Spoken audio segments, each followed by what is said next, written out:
Rabbit hole that is reality is about casting light across a whole spectrum of topics. Because reality really is the ultimate reality show.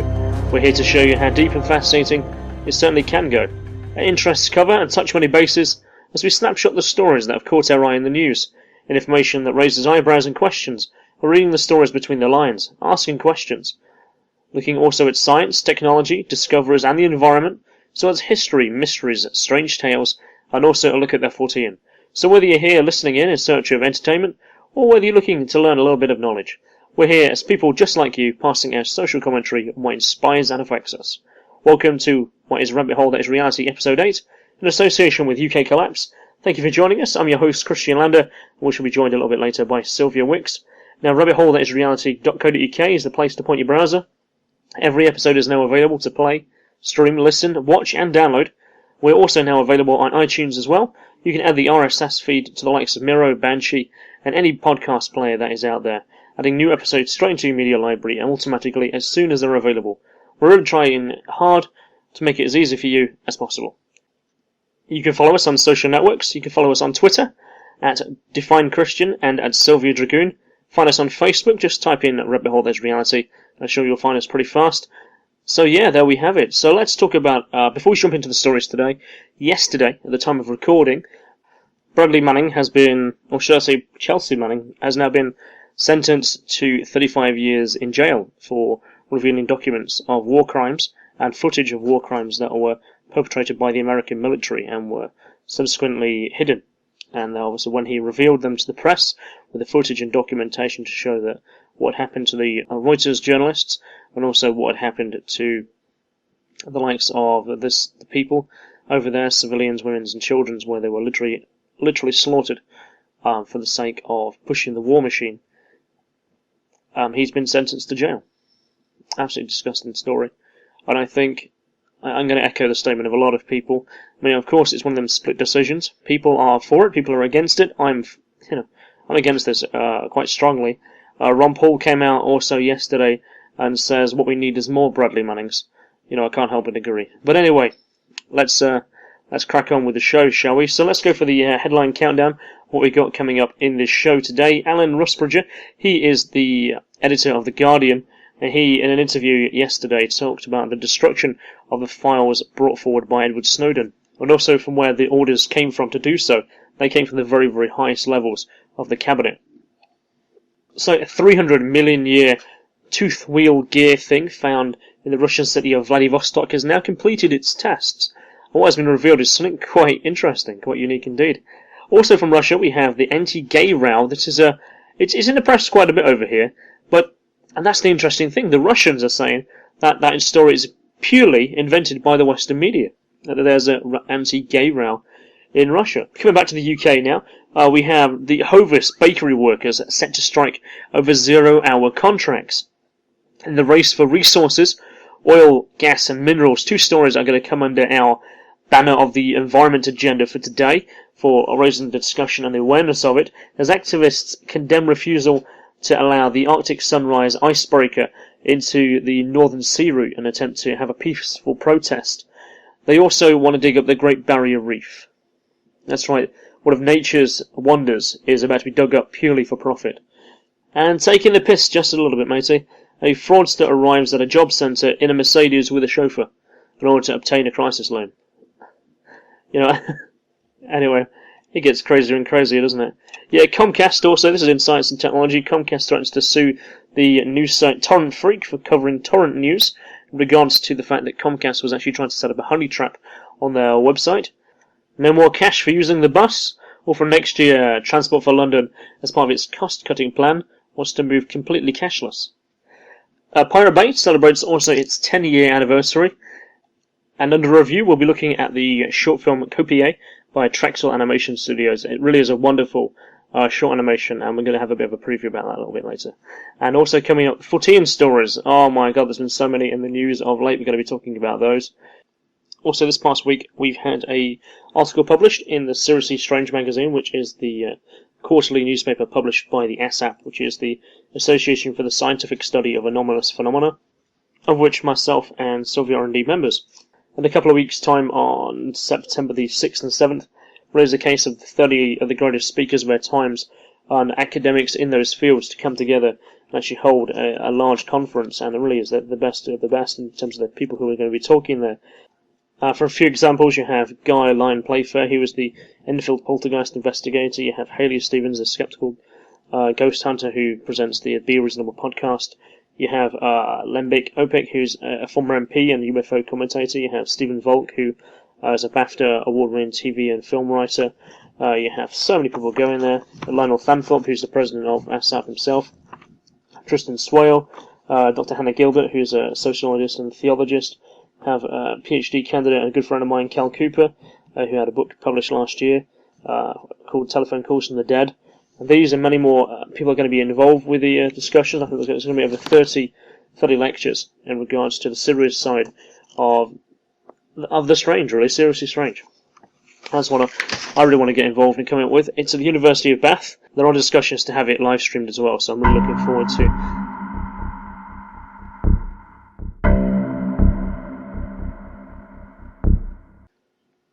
George Carlin one is my all-time favourite guys who's taught me to be me, and how to talk about reality and society and the things that happen, in front of us every day. But also not only making it funny, but realising what is wrong with people, what's kind of strange. And I've got a really good example the last week where I've seen things, what makes me question what is wrong with people. Now, it's brilliant, I think.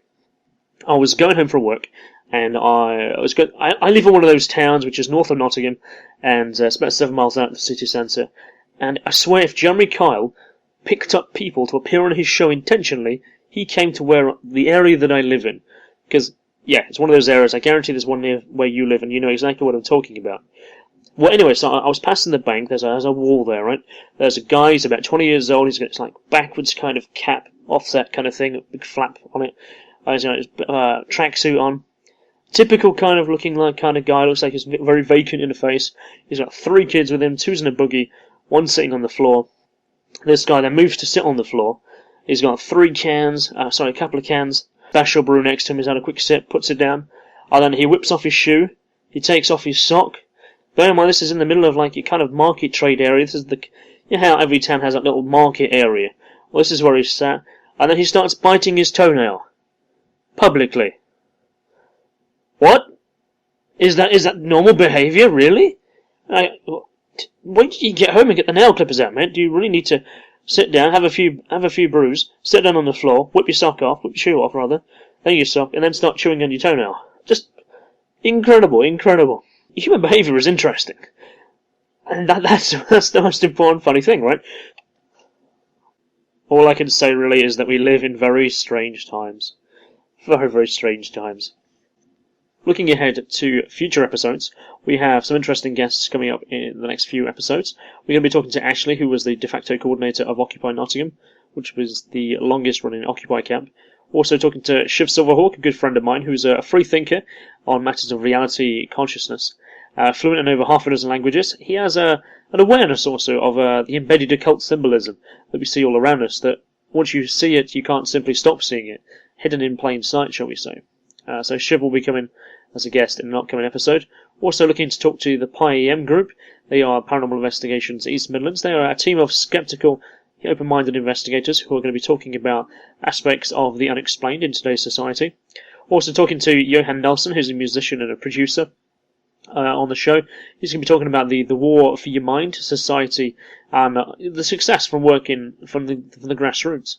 All I can say is in history, they continue these systems that do not work for years and years and years until there's a revolution or war or something, and then something changes, and then everybody's happy with that for a certain time. But then what it boils down to is money again. And then because the whole system is based on money, you and I both know that money is a commodity that we don't really need. We don't actually need money to survive. No. There are plenty of species on this planet that have survived for millennia without money. That's right. So why are we the only ones that pay to live on this planet? I don't get it. And they're going to be coming up on the show. Also going to be looking to some other guests as well. Also last week I was talking to the Himar Food Bank, who were doing some activities not far from where I work, and I managed to get chatting with one of their organisers, and he also has expressed interest in coming on the show talking about the economic situation faced by many of the people who are coming to them for food and aid. These are going to be coming up in future episodes of Rabbit Hole Is Reality.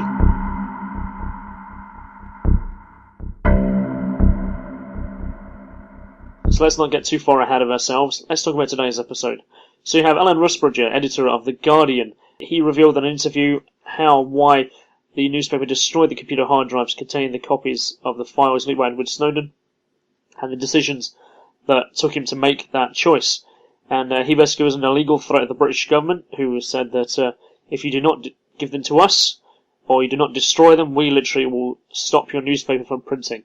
And it makes sense to me, and hopefully many others, if they had not destroyed them and kept leaking the information, the government literally would have just stopped the newspaper publishing.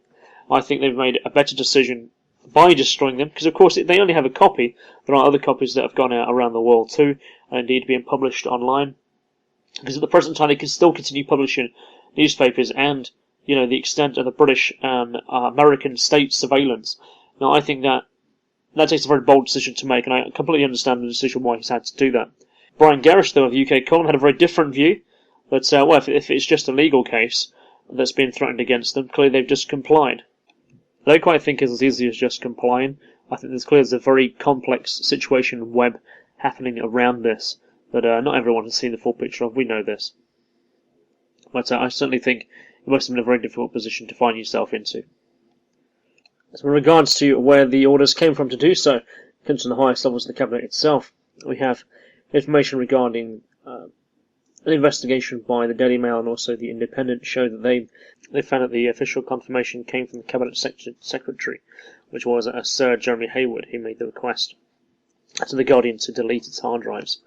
Now, but where that came from here actually comes directly from the Prime Minister's office himself. So it shows that the government, the UK government, to the very highest levels, paying particular attention to what happened with Edward Snowden, and it shows that they're now taking a very proactive stance against information that speaks out about the corruption that is happening behind the scenes. From the info war to rewriting the history books, this ingenious, strange piece of metal could indeed do that, especially when coupled with a few other discoveries which we're going to be touching upon as well. So what happened is that a resident of Vladivostok found a kind of gear rail shaped piece of metal detail that was pressed into a piece of coal that he found, and he was quite responsible. In fact, he decided to seek the help of local scientists. He went to the Primorye region, and after this piece has been investigated by experts in the field, something quite perplexing has happened. It's actually been dated to be 300 million years old, far older than ever could have been expected. Yet scientists have confirmed that this cannot be created by nature, but this is manufactured. The fact that it's actually pure aluminium, which cannot happen naturally, and also it's shaped very much like a gear. It has two grooves and indentations around it. So the question is, what happened in the dawn of time? Is the dawn of time much earlier than we possibly could have imagined? And we know that human civilization may have existed in various stages over the course of a couple of 100,000 years, and certainly with regards to our boost in terms of our evolution around 10,000 years ago. Now, finding a strange artifact in coal actually is quite a frequent occurrence. In fact, there's been quite a few in the last 150 years or so, which is why not let's talk about them here. So one such artifact was made in 1851. It was found in Massachusetts mines, and what they found was a vase. The vase, in fact, was made of zinc and silver, and it was an encrusted vase. And it was found in a block of unmined coal, which dates all the way back to the Cambrian era, which is 500 million years old. And 61 years later, American scientists in Oklahoma found an iron pot that was pressed into a piece of coal. The piece of coal area is dated 312 million years old. 1974, there was an aluminium assembly part of unknown origin, much like this one, found in a sandstone quarry in Romania. And also, there was one that was reminiscent of a hammer, or in fact it looked a bit like a spacecraft's support leg. And that piece was dated back to the Jurassic era of 65 million years. Neither of these, or any of these, could not have been manufactured by a human. So of all these discoveries, we've got it could potentially change who we are as a society, perhaps looking back at history in a completely different way, which is something I certainly like to do. So the coal in which this metal object, this particular one in Vladivostok, was found, it was found in the Cherogoscoke mines of the Kanakas region, and it's known for the coal deposits because they date back to 300 million years, and Russian experts have inferred that the metal detail found in these deposits may have been antimate coal.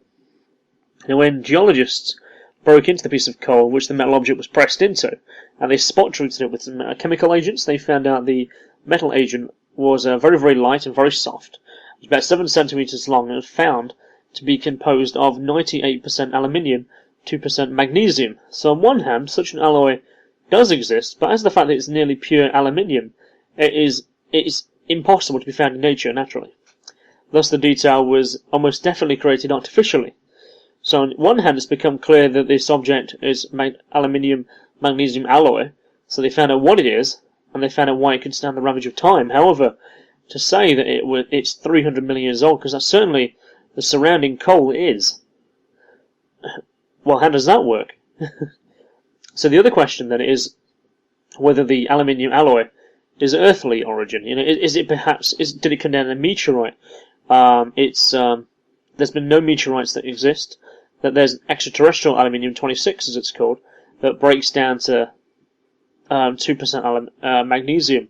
So it might account for the strange alloy type of this aluminium. However, I think we need to be testing this hypothesis. The last property also, it's the distinctive shape. Now, the shape, as I said, literally, it is the first two grooves of what looks like a gear. So the teeth of a gear again. So what do you think happened 300 million years ago? I mean, there's various stories on the internet. It could be alien, it could be UFO, it could be one of our ancient cultures where the world has destroyed itself X amount of times. I mean, we know in history that there's been what's called ELEs, which is an extinction level event where the world has actually gone through a massive process of change, and the whole world has literally wiped out almost to nothing. That's happened in our history 6 times, or is it 5 times? We're basically, they're also saying we're overdue for one, but that's a completely different story. I mean, I can only imagine what the scientists were thinking now for a while that when the story came out, it's going to be dubbed and jumped on by the conspiracy theorists and those who believe in super ancient alien history, and those who jump to conclusions quite quickly. Like the scientists say, we have to run tests to find out, more information about this object before we can come to any kind of conclusion. But the conclusion so far is the time frame is definitely 300 million years old. So from strange objects to things that are going to be relevant to a lot of people. Here we have hundreds of workers at the Hovis bakery in Wigan who have voted to take strike action. Now, unfortunately, there seems to be quite a stigma against those who take strike action right now, but here's what's happening with them. We have 0-hour contract agency staff being brought in, yet they're making people redundant. So yeah, this is Hovis. They make the suppliers of loaves and crumpets and so on. They're going to be going on strike from the 28th of August. Now, 3/4 of the company have balloted to take action. Now, the Bakers, Food and Allied Workers Union, the BFAWU, whose members make up 230 of the 357 employees at the bakery, so the agency staff are going to be brought in after the redundancies of workers back in April. And it says that these workers are on contracts that give no set specified hours, no guarantees, and no conditions. So, yeah, this news came in the wake of a survey published on Wednesday that more than 1 in 4 firms now employs people on 0-hour contracts. Yeah, we've seen certainly the likes of Sports Direct, JD Witherspoons, certainly the major food chains, the Whitbread, the guys who run a lot of the cafes. I understand that the cafes, like the supermarkets again, are all on 0-hour contracts. I can certainly say that's the same for mine. We're talking about, like I said, Wetherspoons, we've got JD Direct. Amazon are doing the same. The idea is that literally you're going to have people literally waiting at the phone, not knowing if they're going to go to work. They have to stay home, sit by the phone, hope that their workplace is going to call them, and if they don't, the company's going to say, well, you weren't needed. You might find yourself working perhaps 1 or 2 hours a day. Potentially you might be working 10 hours in one day. Well, we were told that you've worked 3 hours and they're saying, well, we don't need you, you can go home. The volume of work is done. And this literally is how people are being put on this. Research done by the Recruitment and Employment Confederation of 600 employees in the UK found that 27% used 0-hour contracts on their staff. The study also showed that employers plan to increase their agency staff over the next few years. The Confederation's chief is a guy called Kevin Green. He says they're using it to make flexibility to meet fluctuations in demand to ensure their businesses survive the recession. The thing is that the way to beat yourself out of a recession without changing the monetary system entirely is to spend yourself out of a recession, right? To spend more money. However, if the workers who are the ones buying it, of course you have cyclical consumption, which is the idea you go through. It goes through a cycle, employees, trade their labour for money, and then the money literally goes to buy goods and services, and the money therefore is on a cycle. It's a cyclical consumption system. So if the employees, have no guarantee of income, they have no guarantee of what they're going to be able to spend it on, therefore are less likely to buy stuff. You're putting a wedge right in the centre of your own system. So it's corrupt and it's going to break the more and more you do this. You also have the TUC General Secretary, a guy called Francis Grady, talking about this as well. He says too many job seekers are chasing too few vacancies. I know there was a thing the other day, there's a cafe open here in Nottingham, and they had like over 600 applications for effectively what are 3 10-hour jobs. What also was published this past month as well, it showed that there's 1 million workers in the UK who are employed on 0-hour contracts, which according to the China Business Secretary, he says the pay is 40% below the average. And Umar says the contracts are symptomatic of falling living standards and job insecurity. But they trumpet the evidence of flexibility that now is in the labour market. The flexibility is one thing, but making sure that people have the money to put into the system, so they have the money to pay for the childcare. Childcare costs are absolutely extortionate. If you're a family and you're still trying to go to work because you've got to pay your bills, or if you're in a situation where your rent is getting high, the cost of living is going up, but effectively you have less hours, or have 0-hour contracts where potentially you don't know if you're going to get any work that week, and if they don't ring you, well, they just didn't need you, or you have to live with that. You potentially can't even get your hands on a mortgage, not that anyone would really want to. You're not going to be able to get your hands, on credit, or you can perhaps buy a car, or perhaps put down any cost, or even plan for even a couple of weeks ahead. How much shopping you're going to have to get. We don't even know if you get any money to pay for the shiny shopping. And these are situations that people are finding themselves in, the difficulty that there is right now in the UK job market. So it's all about profit then, all about profit. Talking of profit, so Russia has blocking a Greenpeace ship from entering the Arctic waters. Russia has blocked a Greenpeace ship from entering, and that is the icebreaker Arctic Sunrise. That has been denied entry to the Northern Sea route, citing questions over the ice vessel's strength. Now, the exploration activities by Rosneft and ExxonMobil, the Arctic Sunrise has a higher ice classification than more than 400 vessels that have been granted access into the Northern Sea route this year. In a statement, this is a thinly veiled attempt to stifle peaceful protest against the oil exploration that's happening there. Every company who's worth anything in terms of the oil gas industry is heading to the Arctic Circle. As the ice sheet thins and it gets smaller each and every year, as it does. You look at the pictures back in the 1970s to compare how it looks now. Wow, what a major difference. We're also talking about unprecedented risks to areas. You've got whales up there, you've got polar bears, various animals and creatures who are endangered.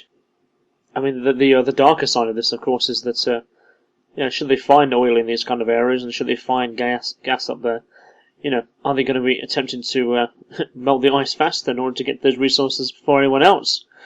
Is that out of the question? And talking of the race for gas, also in the UK, of course, there's the massive race for the shale gas layer, the fracking, the protests that are happening down in Balcombe and various other sites around the UK, although Balcombe appears to be the centre of all the attention. You have one of the ministers, the MPs, her name is Carolyn Lucas. She has joined the protesters down there, and she has been arrested. Now, I'm kind of glad that an MP has actually taken up the fracking debate and has actually gone to support those that she feels, who have a higher stance in terms of what will happen to the environment should this go ahead. We're certainly seeing bills rise by like 40%, which is what the International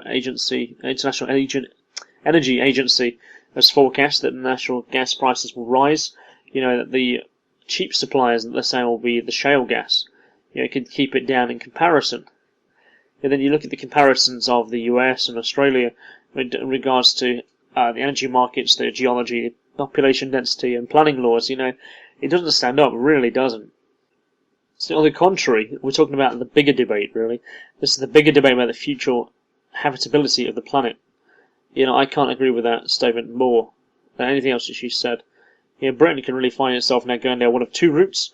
One's based on renewable, greater investment in energy efficiency, where local communities have a greater say about how power is provided.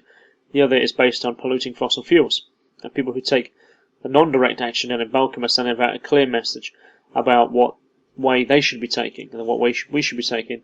And she supports them. I'm glad for that. I'm really glad that someone has actually taken the chance to go out there and say this is wrong. We've seen the information and the documentation and the pictures that are coming out of Australia, like out of America, where they've been using fracking for quite a while, and how it's damaging the geology. You have leaking gas and frack fluids going into the natural water aquifers and poisoning the water. You have the water, 4 to 15 million gallons of fresh water being used to frack each time. We found ourselves last year at a certain point where the aquifers were really low. What's that going to mean now? We've got having if we go into this industry of shale gas, mining, and we're using up to 15 million gallons of fresh water. Where's that 15 million of fresh gallons of water coming from? That's coming from our drinking water. Therefore, that's going to have a major knock-on effect about the price of water as well. We're talking about absolutely terrible situation that ourselves, our children, and then potentially their children's children, and certainly for the future. These are things that should be on the mind of everyone, not just those who are looking to make a quick buck in terms of money. And I'm really glad that an MP has actually stood up and actually got involved.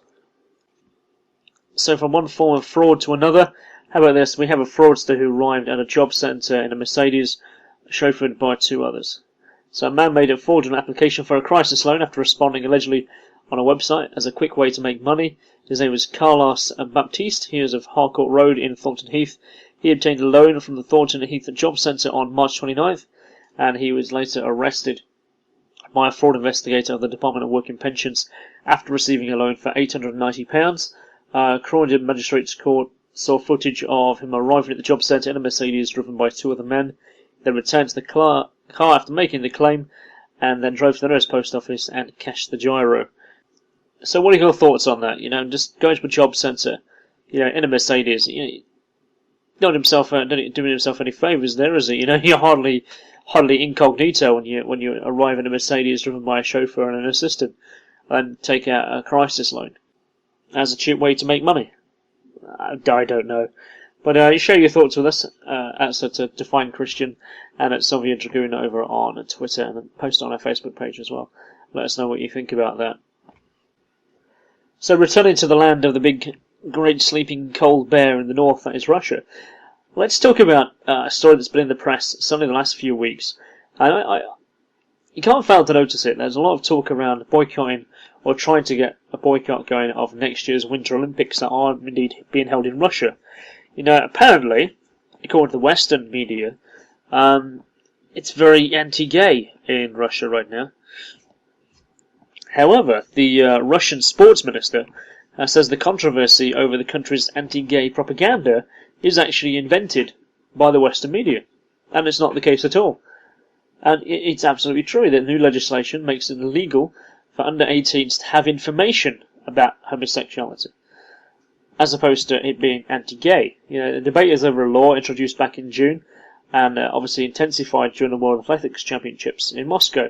And Mr. Mutko, who is the chairman of the Moscow 2013 Organising Committee, told in a press conference he thinks the West have blown this issue out of all proportion, and it's an invented problem. They do not have a law banning sexual relations. They have a different law that is an informational protection of the young generation. I quote, "We want to protect them against drunkenness, drugs, and non-traditional sexual relations. We want them to grow up so they can become adults and then define the life that they want." And I guess that also goes into, perhaps sexuality, religion, and becoming an adult before you decide to make the life and choices that you want to make. I actually think that makes a lot of sense, actually. Actually, it's very responsible for a society to make that kind of choice. That, now you've learned, you've done your education, Now, go and make the decisions you want to make, your way of life that you want to choose. I think that also encompasses religion as well. Perhaps, you should wait until you're a certain age before you go, okay, let's go look at these religions, as opposed to being indoctrinated from a very, very young age, and not being given the options to learn about everything else. But of course, that's just my opinion, and people, of course, are going to have different opinions on different parts of that. I just happen to think that's actually quite a responsible position, that's all. So let's just decide to take a break right now, so we can pause for thoughts. And so what we've got coming up on the other side of the break, we're going to be looking at science and technology, and we're looking at the fortean as well. So some laughs and some smiles and some interesting innovations coming up on the other side of the break. Stay tuned. This is Kristian Lando for Rabbit Hole is Reality, Episode 8.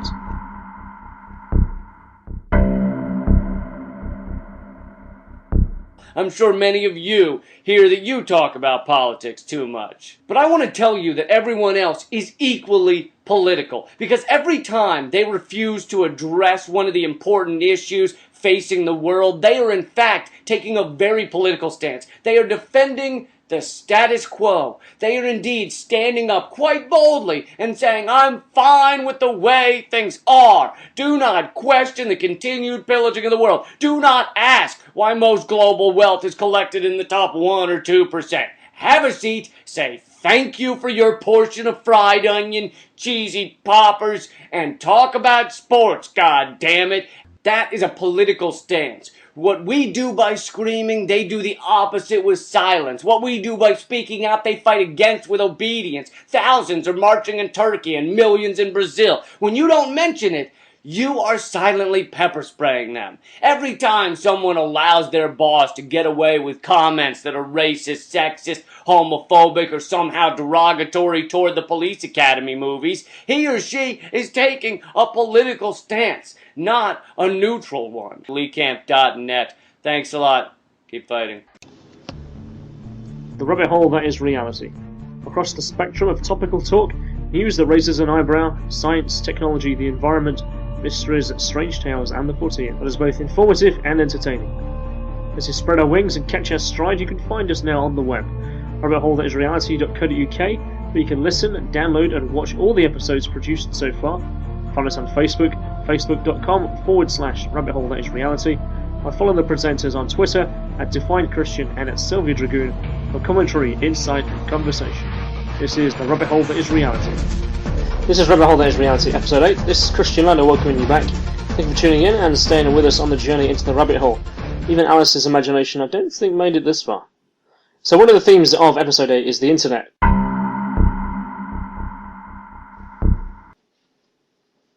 So, if you're aware of what torrents are, you're probably aware of a number of websites, Torrent Freak, Demonoid, Pirate Bay, for instance, are really good examples. Now, this is a story that's popped up in the press this past week, because Torrent Freak have made themselves quite, well, shall we say, infamous in regards to this story. What happened is there was a user called Shark MP4, and he was on Pirate Bay, and he posted some documentation, what was up there, and what happened is from there, Comcast claimed it was copyright material, and then posted this to a number of the torrent websites, Torrent Freak, Pirate Bay, and so on. And from here, the story took an interesting twist, because it turns out that Comcast actually were the uploaders of the document themselves. Thanks to Pirate Bay, they went through their documentation and therefore demonstrated that it actually was Comcast setting a honey trap, basically, for anyone who was to download this copyright file that they intentionally had uploaded. What happened here is that when that documentation got sent to Torrent Freak, it's basically, please take this down as copyright content, I'm going to screw you and I'm going to sue you now. Torrent Freak went, okay, let's just post this picture of this on our website. And obviously then they put the pictures in regards to the article as well below that, and demonstrated quite clearly to everyone in the internet, all the technology industry, that it was in fact Comcast who set themselves up to try and take them down with a honey trap. Comcast again were quite annoyed by this, as one might imagine, and they're now trying to sue them for copyright infringement, because the fact that they uploaded the document to the website showing the fact that they had set the honey trap to begin with. And as Comcast has said quite regularly, is we will sue them for copyright infringement, I guess, but who cares? We have enough money to pretty much keep any case in court until our foes are ground to the dust. This is a big story out there at the moment, so go and have a look at that. That's pretty interesting. Talking of Pirate Bay celebrates its 10th anniversary this past week. 10 years on now, the groundbreaking file share site is quite an emblem for the debate over censorship and digital policy. The internet milestone has been reached. Pirate Bay has passed its 10th anniversary. For some, it's an iconic site. For some, it's a notorious site. You have to pick an adjective there. Celebrating with a party. Given the last decade's copyright wars, it's amazing to think that Pirate Bay has even survived at all, and let alone 10 years. It's a fight to regain the information flow. The internet is a subject of website blocks, court cases, even manhunts, media controversy.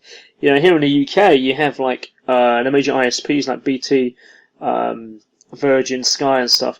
They've been forced by an injunction by the government back in April 2012 to actually block access to the website. But notoriously, Pirate Bay evolves. There's more proxies and ways to get to the Pirate Bay than ever. Just this past fortnight, Pirate Bay actually released the Pirate Browser, which basically it's a recustomized version of the Tor browser that allows you to access the website via the Tor network. Absolutely brilliant, and they continuing to evolve on that. If you remember a few years back, 2006, there was a big raid which was called the Stonewall Movement for many digital rights activists. It was the moment when the state overstepped their mark, and it was vital to fight back. And then, literally, even though they had actually raided all their stuff, took all their technology, all their gear, all their servers, they were back up in 3 days. And that was for a lot of people, that was the key Stonewall movement of the info war. Where the internet isn't separate. There was the realization that the internet isn't separate from society and political action. It's a place where freedoms need to be defended. The site in itself, it's quite a hacktivist digital dissidence, what's happening on there.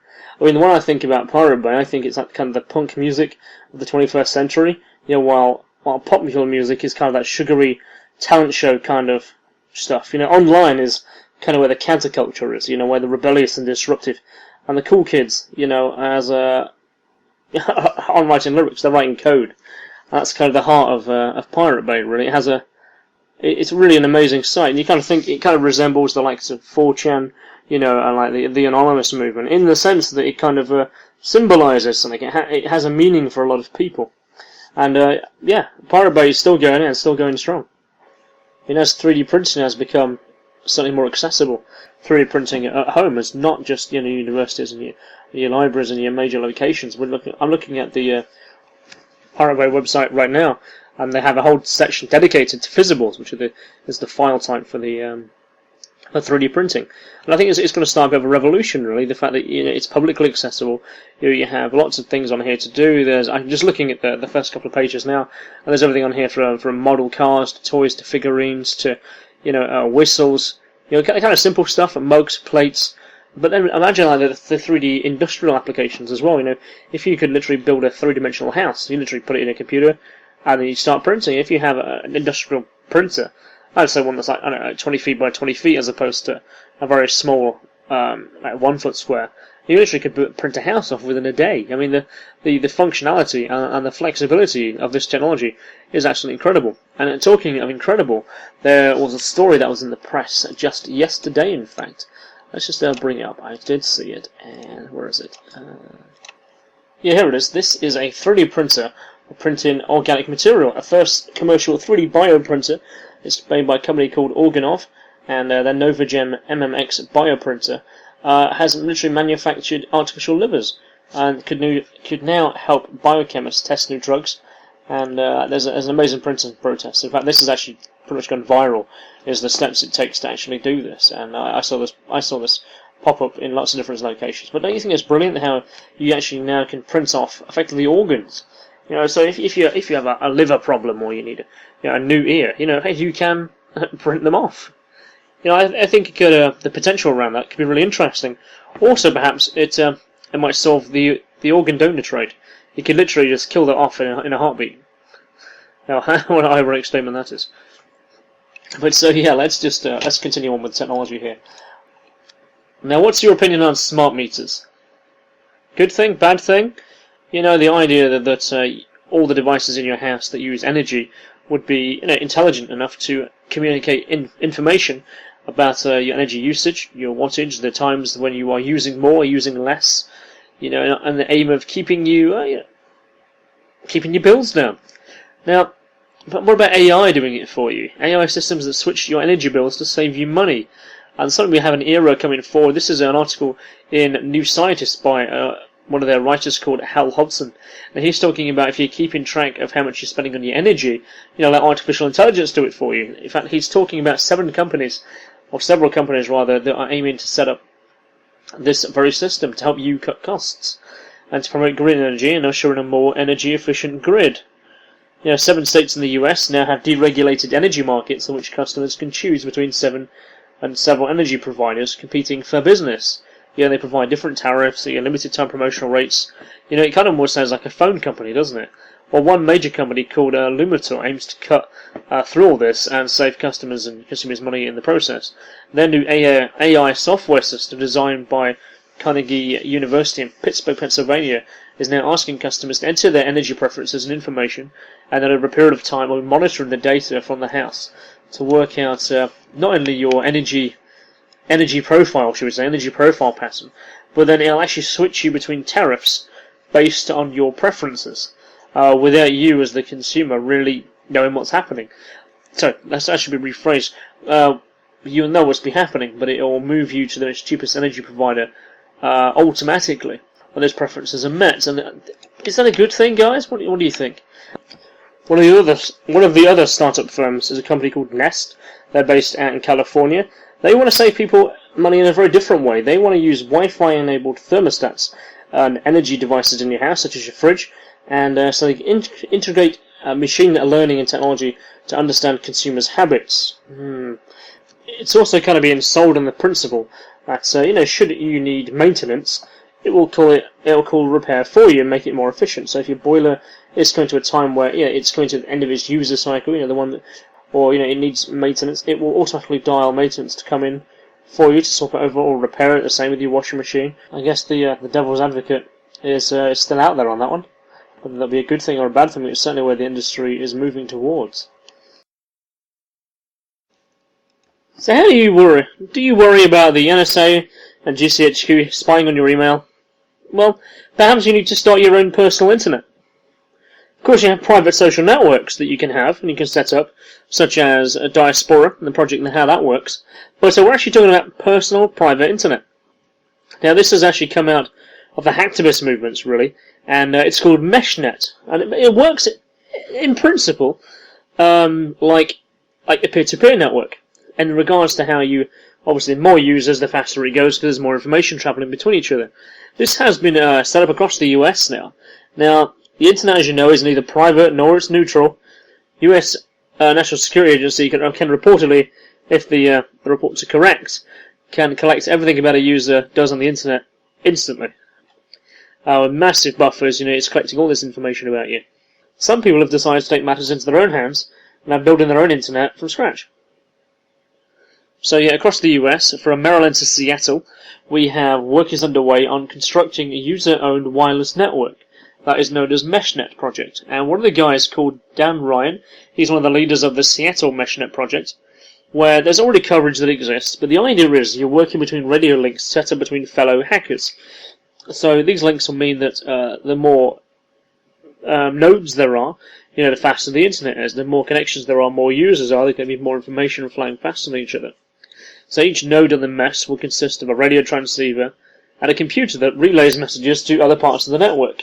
If the data can't be passed one way, a bit like Tor, it'll go another way.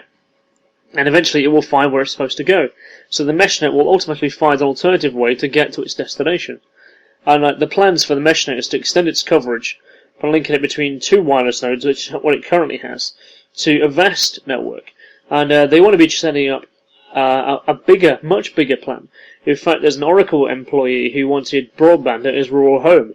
So what he actually did, he set up 21,000 network nodes that span across Catalonia in Spain that allows users to communicate with each other. And he also hosts web servers as well. So they're going to be like the principle is that you can do video conferencing, even like internet broadcasts, in the same way that we used to via your standard underground cable, but it'll literally be wireless in the air. And I think that could be a really interesting way of how to get the internet to the rural communities, and certainly a way that activists can still keep in contact with each other, but not having to pass through the servers of which are monitoring us on a daily basis. I think that is certainly an interesting way of how to combat the NSA principle, and the fact that we're being watched. So after the extent of the NSA's prison program was revealed, and all the other related programs that could do similar aspects, the EFF, the Electronic Frontier Foundation, has urged users to use email encryption and also GNU Privacy Guard. That, for some people it's quite daunting to set up. But so the idea is that if you have a decentralized network that relies on encryption by default, for a lot of people that can be user setup and simple to access and simple to use. So I think potential of this, it could be really, really interesting, and we'll bring you more on this as we learn more. But I encourage you to go and find out, go and learn more. Don't sit there and go, well, that idea's out there, that sounds really good, and wait for it to come along. Be one of the pioneers, make it happen.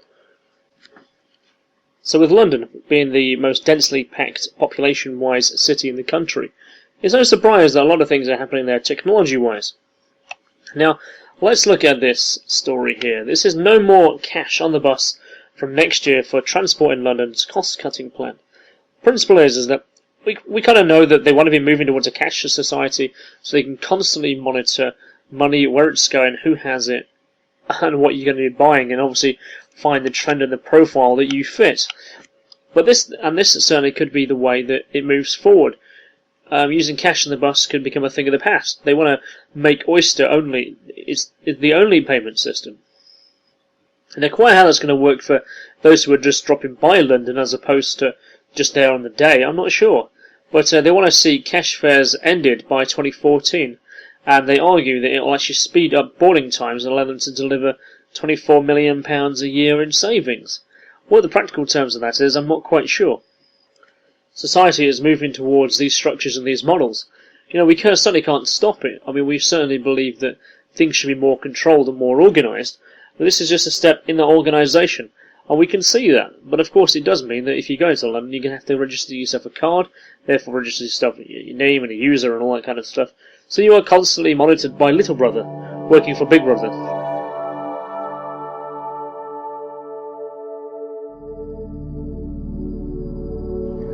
Now let's look at another part we're going to make a regular feature on the show, and that is myth busting. I love Mythbusters, but we're going to take it down to a grassroots, logical level of looking at the stuff that's been misinterpreted and misconstrued along the way.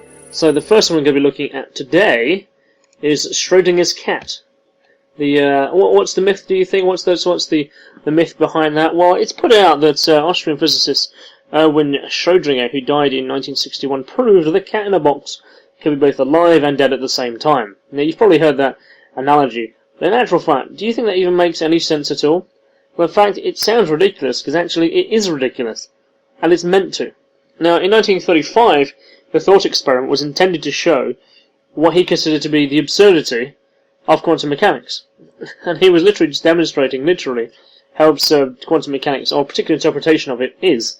Now, he imagined like shutting a cat in a live box containing what he called a diabolical mechanism, which, depending on the event that can't be predicted, would either kill or not kill the animal.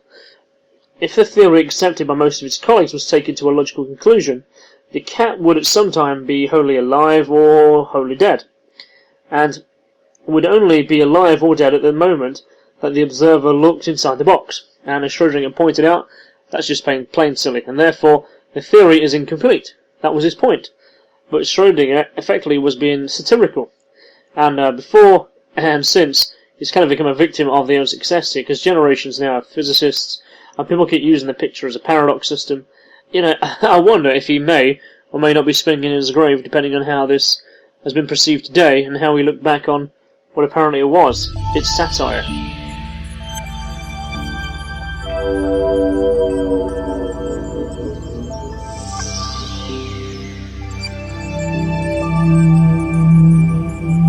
Our review of the week is for Copier.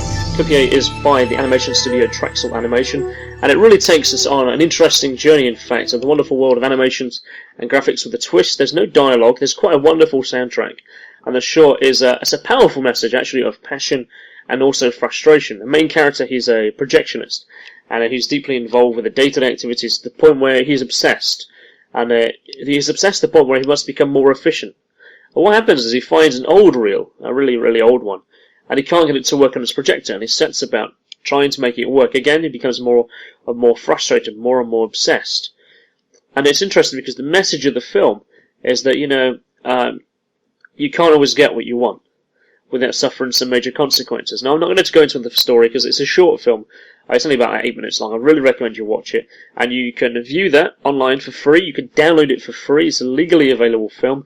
And you can go visit it now on trexel.net. That's TREXEL.net. Or you can go over to Frostwire and frost.click.com to view and listen and learn a little bit more about it.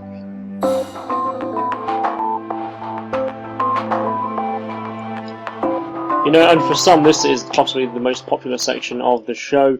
That is the fortean story, the fortean corner, whatever you want to call it. You call it whatever you like. We're going to headline it, yes, with the word fortean, and we're going to tell you about some crazy stories that have caught our eye in the news that you just can't help but laugh and giggle at. Now, this is a current story as opposed to a historical story like the ones we tend to do. This one is about a German court that orders a university to silence its guinea pigs because apparently it keeps up its neighbours with wild orgies. So yeah, the guinea pigs actually live together in a large outdoor cage in Munster University, and the homeowners who live nearby can't sleep because they keep having wild orgies and keep fucking each other. Now, so the university has been given an order to move the guinea pigs so the homeowners can get some sleep at night. There's actually 13 male and female species that live together in this massive cage, and there's loads of complaints that they're having all-night wild sex sessions. So they actually had to get a judge to rule that the cage was too close to the neighbourhood's houses. But of course there's been no word on whether they've been able to get a good night's sleep or not and get on with their own fucking. But sometimes, instead of taking it to a judge, why don't they just go in and just ask, I can't sleep tonight, could you mind moving them along? But who knows what it took for them to go to a judge. Let's see what we've got coming up next. Well, this one's just a total cracker. Basically here you have a Philadelphia woman who turned up alive 2 weeks after her family had held a funeral and a burial for her. Now this is a story here. 50-year-old Sherilyn Jackson, she showed up at a mental health facility last Friday. A body was found on July the 20th in a Philadelphia street, and basically her son had actually identified it as being her. So obviously they'd gone through the situation where they'd done a funeral and then they got buried. And obviously they'd all said their goodbyes and sold all their pieces, and then the next thing you know, what's that going to be like? You've obviously gone through the emotions of the fact that your family members died, your mum's died, and all of a sudden she walks in the door going, why is everyone so sad? So from going from a story where a person died, apparently, but didn't die, we now have a story where apparently someone did die, but they didn't die, but then they did die. Now, Tam Singh was a guy who was 70 years old. He was a dairy farmer up in northeast India, and he was left upset and aghast after receiving a bogus receipt for his own cremation service. He then complained of chest pains and was rushed to hospital, and then suffered a massive heart attack that week. And when his body was delivered to the crematorium, it happened to be the same crematorium of where the cremation service was listed on the bogus receipt the week before. And then, with a further macabre twist, it actually was given the same serial number. And they're rather suspicious. The relatives called in the police, and they believe the death was a result of a prank, rather than that of an admin mistake. Now, what do you think about that? How mischievous could that be? Or what are the chances of that happening? Either way, that'll be your 14 stories for today. We hope you've enjoyed staying with us for Rabbit Hole That Is Reality. Now please visit our website at www.rabbitholethatisreality.co.uk. Visit also iTunes, where you can subscribe to us on there. Don't forget you can also subscribe and watch our videos over on YouTube, and you can subscribe to and like our videos there. We highly recommend you do so. Find us on Twitter at Kristian and at Sylvia Dragoon, and you can also find us on the miracle that is Facebook. That's right, facebook.com and /Rabbit Hole That Is Reality. Hope you've enjoyed today. We look forward to seeing you soon. Playing us out is Jackie Taylor, who has kindly donated us lots of music, which of course you've heard throughout the show today and over the last few episodes as well. And so yeah, she'll be playing us out today with a track from her album called Brain Candy. This track is called Simple Complexities. You can check out her website on jackietaylor.co.uk and also find her on Facebook as well.